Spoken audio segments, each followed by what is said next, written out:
কিশোরগঞ্জ শহরের যানজট নিরসন এবং হাওরে নিরাপদে যাতায়াতের জন্য ৭৩১ কোটি টাকার সড়ক উন্নয়নের কাজ হাতে নেওয়া হয়। ৭.৫ কিলোমিটার বাইপাস সড়ক নির্মাণ সহ দুই প্রান্তের সড়ক উন্নয়ন কাজ শুরু হয় ৫ বছর আগে। মূল কাজ শুরুর আগেই প্রকল্পের মেয়াদ বাড়ানো হয়েছে দুবার। এখন তৃতীয় মেয়াদের সময় বাড়িয়ে কাজ শুরু হলেও সেখানে ব্যবহার করা হচ্ছে খুবই নিম্নমানের নির্মাণ সামগ্রী।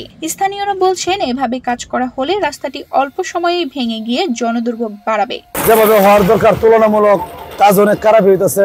ইট থাকবো লাল আর ইট হলো কালা কালা ইট, এর মধ্যে যাওয়া এই যে নরম, এটা কি কোনো চাপ নিতে পারবো? এটা আপনার ইট চলেই না।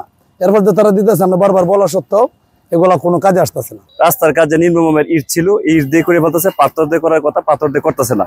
পুরো প্রকল্প এলাকা ঘুরে কোথাও কোনো সাইনবোর্ড চোখে পড়েনি। সড়কটি নির্মাণে খুবই নিম্নমানের সামগ্রী ব্যবহার করা হচ্ছে বলে স্থানীয়দের অভিযোগ। কাজও করা হচ্ছে দায়সারাভাবে। এলাকাবাসী এসবের প্রতিবাদ করলেও কর্তৃপক্ষ তা আমলে নিচ্ছেন না। ঠিকাদারি প্রতিষ্ঠানে সার্ভেয়ার দাবি করেন, এক সাইডে কাজ হওয়ায় সাইনবোর্ডটি সরিয়ে ক্যাম্পে রাখা হয়েছে।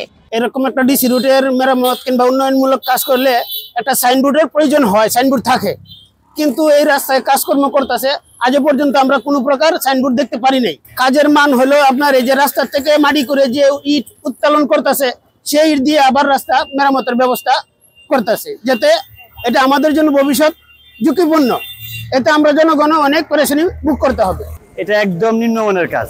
প্রথম যেমন বেকু মাটি কুটার পরে দেয় একটা রোলার মারতে হয় নিচে, এই রোলার মনে হয় যেন এক দুইটা গোড়ান দিয়েই রাখে দিতেছে। নিচে নরম আছে না শক্ত আছে এটা তো বলা যায় না। কাজে ধীরগতির কারণে সড়কটি এখন সর্বসাধারণের ভোগান্তির কারণ হয়ে দাঁড়িয়েছে। ধুলো বালিতে পরিবেশ দূষিত হয়ে রোগ জীবাণু ছড়াচ্ছে বলে মন্তব্য করেন কিশোরগঞ্জ জেলা পরিবেশ আন্দোলনের সাধারণ সম্পাদক। কিশোরগঞ্জ, করিমগঞ্জ, চামড়া হয়ে যে শহরের বাইপাস ৬টা থেকে যশোদল পর্যন্ত যে নির্মিত রাস্তা, সেটা ২০১৯ সালে একনেকে অনুমোদন হয় এবং তার জন্য প্রাক্কলিত ব্যয় ধরা হয়েছিল ৭৩১ কোটি টাকা। এই কাজের মেয়াদ শেষ হওয়ার মেয়াদ ছিল ২০২৩ সালে। পরপর দুইবার এই কাজের প্রকল্পের মেয়াদ বৃদ্ধি করার পরেও ৫০% কাজও শেষ হয় নাই।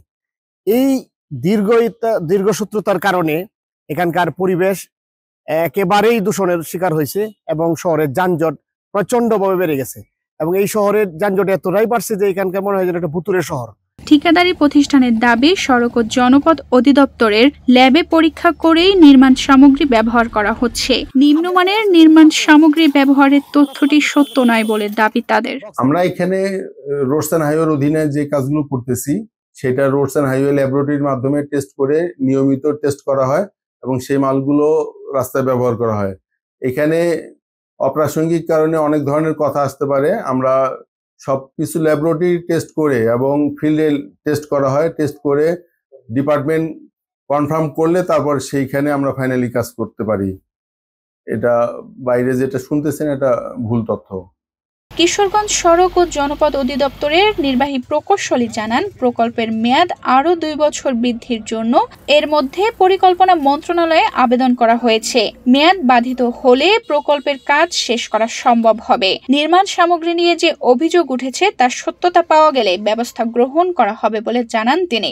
সড়ক নির্মাণের বিষয়ে যে অভিযোগের বিষয়টি বললেন, আমরা সড়কের নির্মাণ কাজ চলাকালীন বিভাগীয়ভাবে প্রতিনিয়ত আমরা মনিটরিং করে থাকি। তাছাড়াও আমাদের যে ঊর্ধ্বতন কর্তৃপক্ষ আছে, সার্কেল অফিস এবং মন্ত্রণালয় প্রধান কার্যালয়, ওইখান থেকেও মনিটরিং টিম এসে মনিটরিং করে। আমরা প্রত্যেকটা লেয়ার শেষ করার আগে, ওইটার ফাইনাল ফিনিশিং দেওয়ার আগে সেটা টেস্ট ল্যাবরেটরিতে টেস্ট করে যখন স্যাটিসফ্যাক্টরি রেজাল্ট আসে তার প্রেক্ষিতে পরবর্তী লেয়ারগুলিতে আমরা করে থাকি। এছাড়াও নির্মাণকালীন যে কোনো পর্যায়ে যখনই কোনো সমস্যা দেখি সেইটা পুরোপুরি রেকটিফাই করার পরবর্তীতে আমরা নেক্সট ধাপে গিয়ে থাকি। সাইনবোর্ডের যে বিষয়টির অভিযোগ এসেছে সেটি আমি ইতিমধ্যে নির্দেশনা দিয়েছি। পূর্বে যদি কোনো সাইনবোর্ড থেকে থাকে যেটা নষ্ট হয়ে গিয়েছে, সেই ক্ষেত্রে নতুন করে সাইনবোর্ড দেওয়ার বিষয়টি আমি নিশ্চিত করার জন্য নির্দেশ দিয়েছি।